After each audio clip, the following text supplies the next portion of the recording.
Baiklah, Assalamualaikum warahmatullahi wabarakatuh. Saya Adinda Rahmazata Yumni dengan nomor NIM 2010543003 dari jurusan Ekonomi Pembangunan Fakultas Ekonomi Universitas Andalas Kampus 2 Payakumbuh. Baiklah, di sini saya akan memaparkan sedikit materi mengenai penerapan CBDC atau Central Bank Digital Currency di negara Turki. Nah, kita mengenal dulu apa itu CBDC. CBDC ini merupakan mata uang digital yang dikeluarkan oleh bank sentral suatu negara. Konsep mata uang digital CBDC mirip dengan mata uang kripto atau cryptocurrency. Hanya saja CBDC ini harganya dipatok dari mata uang kartal negara tersebut. Secara sederhana, CBDC ini dipahami sebagai bentuk digital dari uang kertas dan uang koin suatu negara. CBDC terbagi dua. Yang pertama ada CBDC grosir dan CBDC retail. CBDC grosir ini biasanya digunakan oleh lembaga keuangan yang mana konsepnya mirip dengan penyimpan cadangan di bank sentral, yang nantinya bank sentral akan memberikan sebuah rekening kepada lembaga untuk menyimpan dana, kemudian dapat digunakan untuk menyelesaikan transfer antar bank. Nah, lalu ada CBDC retail. CBDC retail ini digunakan oleh konsumen dan bisnis seperti mata uang kartal. Yang membedakannya, CBDC retail ini bisa menghilangkan risiko perantara, bahwasanya penerbit mata uang digital swasta bisa bangkrut dan kehilangan aset pelanggannya. Nah, selanjutnya, Turki meluncurkan CBDC. Turki berencana merealisasikan CBDC pada tahun 2023 ini, yang diintegrasikan dengan sistem identitas digital negara Turki dan layanan pembayaran instan.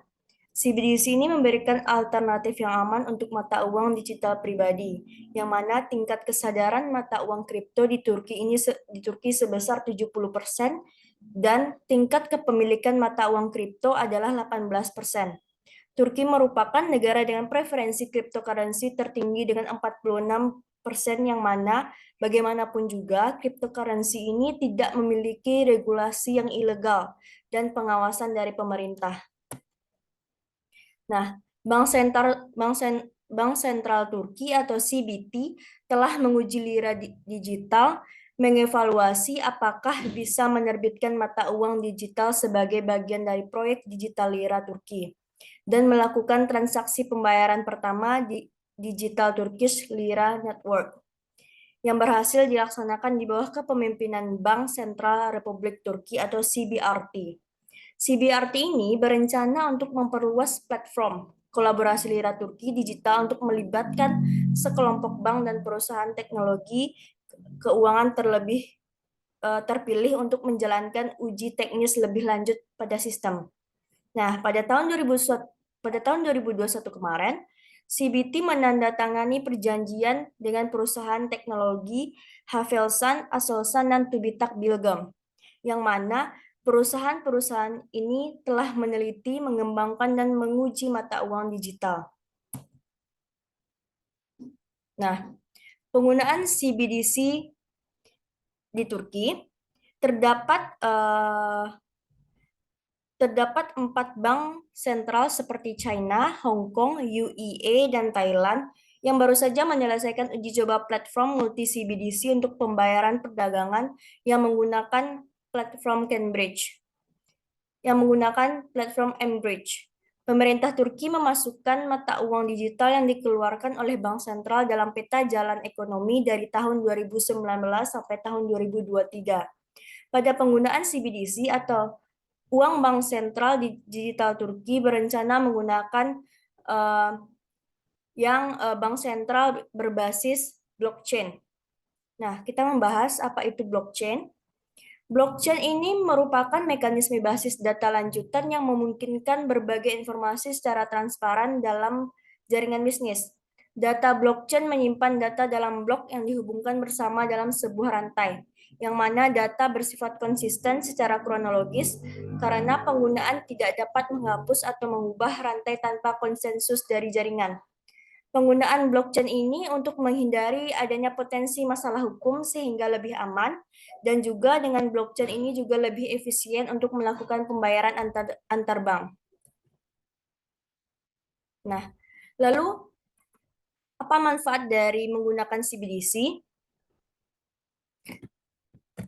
Manfaat gunaan dari CBDC ini sendiri yaitu CBDC mencakup segmen dengan akses teknologi yang rendah ke dalam keuangan yang dapat melakukan layanan keuangan digital melalui ponsel serta akses internet.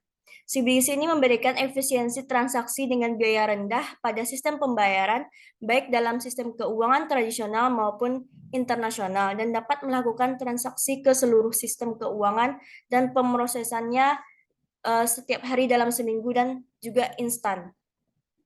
Nah, cabang bank di Turki dapat dikatakan bahwa prevalensi layanan perbankan fisik ke daerah pedesaan relatif itu menurun. Dengan layanan keuangan seluler yang hadir dengan digitalisasi di sektor keuangan sangat mengurangi kebutuhan akan layanan fisik tersebut. Dan juga, bank juga menawarkan kesempatan untuk membuka rekening dari jarak jauh, sehingga dapat memberikan fasilitas sosial dengan pengenalan CBDC ini.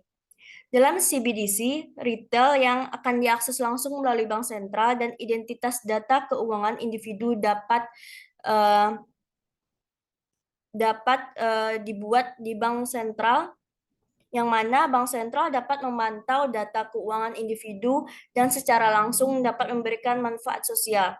Dan juga dalam situasi seperti terjadinya bencana, negara dapat menyalurkan bantuan dengan cepat, bahkan kepada masyarakat yang tidak memiliki rekening bank.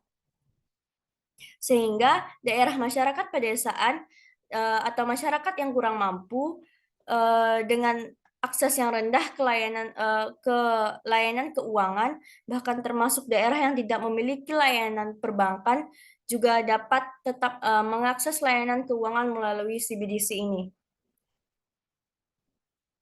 Nah, tentu saja CBDC ini juga memiliki beberapa risiko, tetapi risiko dari CBDC ini merupakan yang memiliki risiko yang lebih sedikit daripada uang bank komersial. Karena kewajiban yang ditanggung langsung oleh bank sentral, CBDC akan menyebabkan meningkatnya dolarisasi digital jika terjadi adanya kesalahan desain, yang mana dolarisasi digital akan meningkatkan ketidakstabilan keuangan dengan membatasi efektivitas kebijakan moneter. Saat ini tingkat dolarisasi Turki itu sekitar 50%. CBDC dapat memberikan berbagai tingkat privasi dan keamanan data dalam desain yang berbeda. Nah, menurut Bilota 2021 berpendapat bahwa keputusan tentang anonimitas dan transparansi dalam desain CBDC akan bersifat politis daripada teknis. Karena bank sentral akan dapat mengakses data yang sebelumnya tidak dimiliki mereka. Selain informasi transaksi keuangan pengguna, mereka juga akan mengakses berbagai data pribadi seperti kebiasaan berbelanja atau informasi lokasi. Saat ini diketahui bahwa semua penyedia layanan digital seperti perusahaan teknologi, penyedia layanan keuangan digital, bank, dan lain-lain dapat menimbulkan kekhawatiran di tingkat internasional karena ketika pengguna individu atau perusahaan suatu negara menerima dan menggunakan CBDC asing, maka data mereka itu dapat dilacak oleh bank sentral asing. Nah, kesimpulan dari pemaparan materi mengenai CBDC atau penerapan CBDC di negara Turki, digital lira Turki yang akan dikeluarkan oleh CBRT dapat berdampak positif untuk kestabilan keuangan dan kredibilitas bank sentral dengan dapat menyelesaikan masalah dalam kebijakan moneter dengan desain CBDC yang tepat tentunya ya. CBDC ini memberikan bank sentral kekuatan untuk mengawasi seluruh sistem keuangan, bahkan untuk pembayaran kecil pun dapat dilacak untuk mencegah terjadinya perpajakan yang optimal. Ekonomi informal dan masalah privasi yang menghalangi penerimaan lira Turki digital, pemilihan desain CBDC yang masih dalam tahap konsep dapat memperkuat sistem pembayaran bank sentral. Nah, dan desain yang salah juga akan mengakibatkan kelebihan yang dimiliki dari CBDC ini merubahnya menjadi ancaman atau kelemahan dari CBDC. Baik, sekian dari pemaparan materi mengenai penerapan CBDC di negara Turki. Apabila ada kesalahannya, saya mohon maaf. Wabillahi taufiq wal hidayah. Wassalamualaikum warahmatullahi wabarakatuh.